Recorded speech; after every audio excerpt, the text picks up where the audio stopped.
Is the most delusional request you've ever received. My entitled mother demanded I hand over my house to my pregnant little sister because she needs it more than me.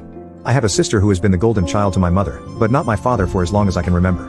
My parents divorced when I was a teenager as my mother has always been controlling, manipulative, and narcissistic. And sadly my sister was like her little mini-me. Our mother also seemed to believe she had total authority over me anytime she so much as snapped her fingers. She'd order me around like a dog. It was demeaning. My sister always backed her up too. So no surprise I went to live with my dad full-time after our parents split while my sister stayed with mom. The two of them were very alike. Both pretty much stopped speaking with my father unless it was about money. Though I'm more like my dad.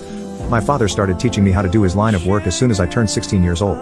I got pretty good at it. And after 12 years of working for my father, I was made a partner in his company. Things were great. But then about 8 months ago tragedy struck. My father had become somewhat immunocompromised due to being a heavy smoker for much of his life and died at only 60 years old after he caught C-19. I met my mother and sister for the first time in years after we had a socially distanced funeral for my father over a video call. My sister seemed to grieve, but my mother looked indifferent the entire time.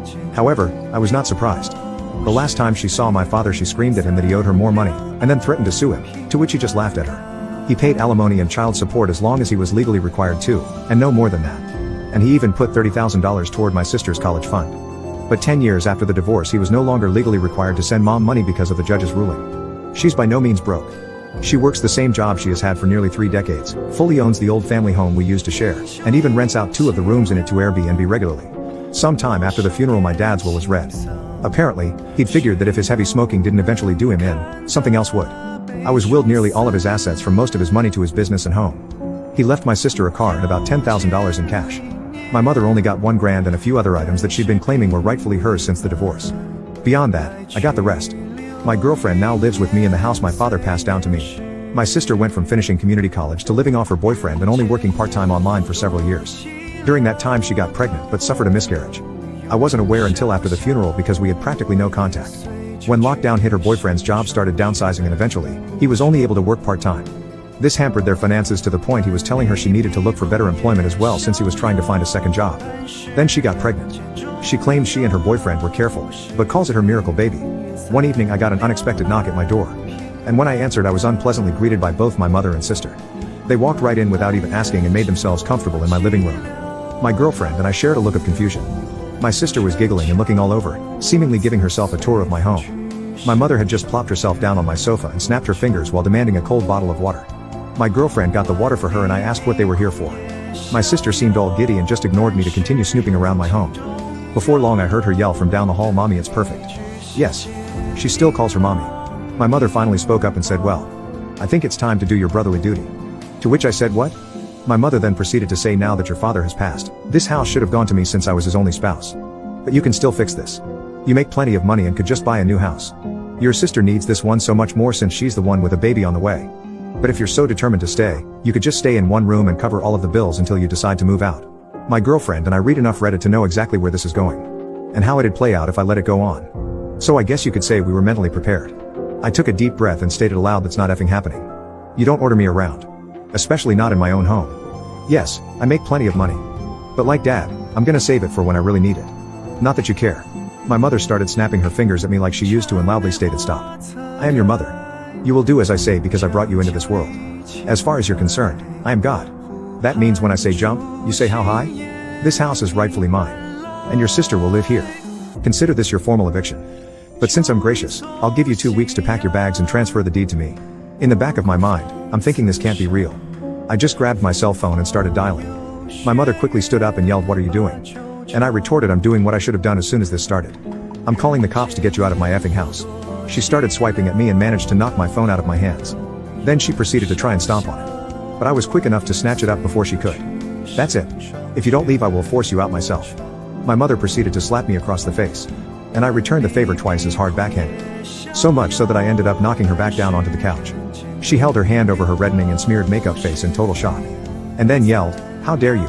I went back to my phone and said that if she didn't leave, I would have the police come and remove her by force.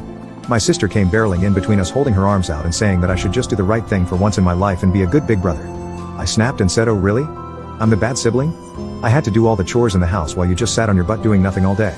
And you used to steal my hard-earned money just to go out shopping after you spent all of your allowance. So I don't owe you anything. Now both of you get out before I decide to call."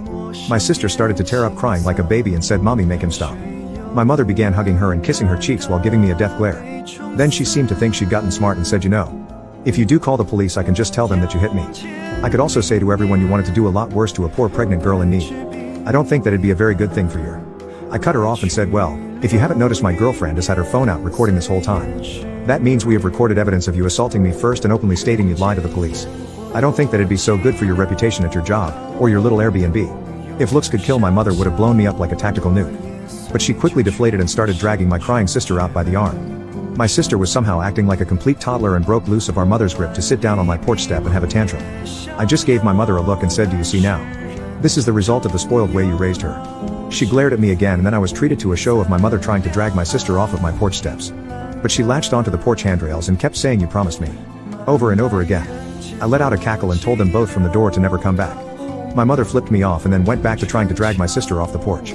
It took a few minutes, but she finally got my sister to get up and leave with her after yelling, you are a cruel, heartless bastard who will go to hell for this. I laughed some more and said that there's also a special place in hell for liars and narcissists who try to manipulate others to get their way.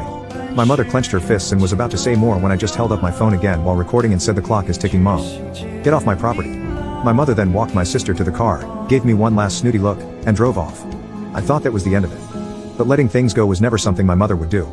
After a few days, I started getting messages from people I know and some relatives online. A lot of them were furious with me.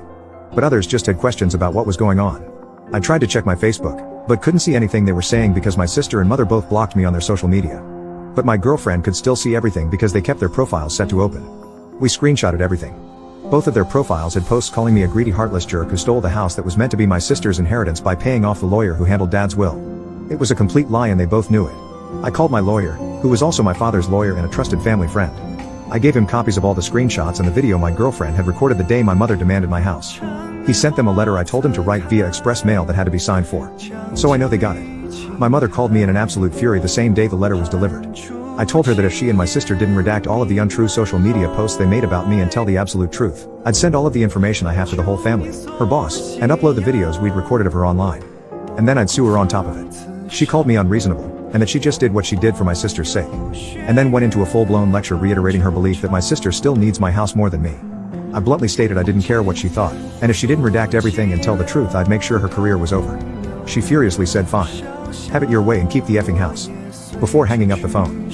That evening all of the lying posts disappeared from both their profiles. I was unblocked, and my mother gave me and everyone else an insincere apology claiming she lied about everything she said because she thought my sister needed my house more than me because she's broke and pregnant. But she knew she had no right to try and claim it. As for my sister, she also apologized but just parroted everything our mother said while claiming she just went along with her ideas. Then she blamed what she did on our mother and her pregnancy hormones. The replies poured in for some time on both my mother's and sister's profiles. Many were furious with them for trying to take my house. I got a lot of messages of sorries and my bads from those who believed her. But all it really did was show me who was on her side to begin with, since they believed her nonsense so quickly. They were mostly people from her side of the family anyway. No one on my father's side believed her at all. And openly said so. My sister and her boyfriend ended up moving in with our mother to save money. She put them in the basement to keep her Airbnb running. My sister started crying on social media that she couldn't live upstairs. I'm pretty sure the two of them were fighting with each other because all my sister did after that was complain online. My mother barely posted anything on social media anymore after the stunt she tried.